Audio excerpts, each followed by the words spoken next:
조선왕릉 보존구역을 훼손했다. 문화재청이 김포 장릉 주변 아파트 공사 중단을 내렸습니다. 이미 마무리 단계지만 경우에 따라 전면 철거 가능성도 있는 만큼 당장 내년 입주 장담할 수 없게 됐습니다. 피해는 다 고스란히 수분양자가 가져가는 거거든요. 사실 좀 많이 억장이 무너지죠, 이게. 문화재청 이 사태의 책임이 건설사와 인천 서구청에 있다고 설명했습니다. 문화재 반경 500m 내 7층 높이 건물을 지으려면 문화재청 심의를 받아야 하는데 그러지 않았다.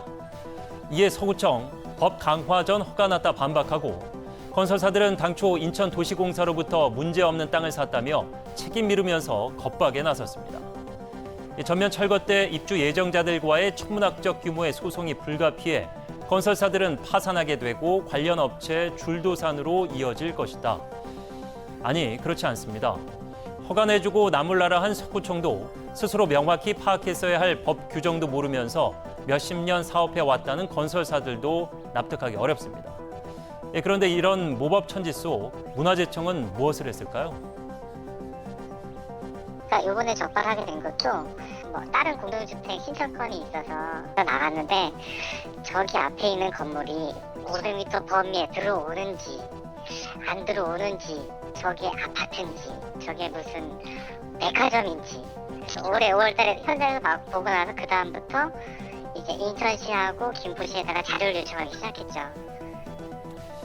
해당 공사가 2019년 시작됐는데 왕릉 주변으로 높다란 아파트 병풍 펼쳐지는지 몰랐던 문화재청의 책임 어떻게 생각하십니까? 세계유산으로 선정이 되더라도 보존이 제대로 되지 않거나 선정 당시 약속이 이행되지 않을 경우 취소가 될 수 있기 때문에 앞으로 더욱 철저한 관리가 요구됩니다.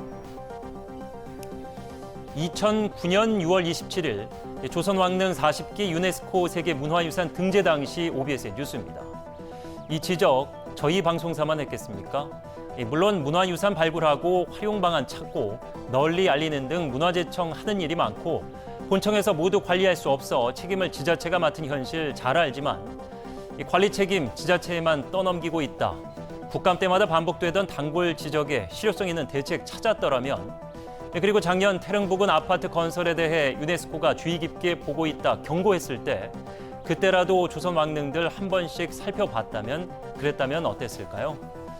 초고층 건물 짓고 주변 경관 해치는 개발로 지난 7월 17년 만에 등재 박탈된 영국의 리버풀 해양 무역도시 사례가 우리의 현실이 되는 최악의 상황이 온다면 그때도 건설사와 지자체에 책임 물을 건지 문화재청 다음 달 11일까지 건설사들의 개선책을 받아 재심의하겠다는데 무슨 대명제 아래 무엇을 좌고 우면하는지 묻지 않을 수 없습니다.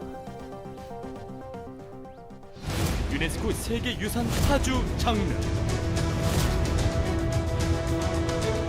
왕실의 영혼을 담은 신들의 정원 이렇게 홍보했던 만큼 주변 상황 까맣게 몰랐던 문화재청의 안타까움이 큽니다. 그렇다고 해서 다 지은 걸 어떻게 하겠느냐 물러설 것은 아니지 않겠습니까? 더 이상의 혼란과 피해를 막기 위해 소송전으로 시간 낭비 말고 문화재청, 서구청, 건설사 3자가 머리를 맞대 조속히 이 사태의 해결 방법을 찾기를 적극 나서주기를 촉구해봅니다. 앵커 포커스였습니다.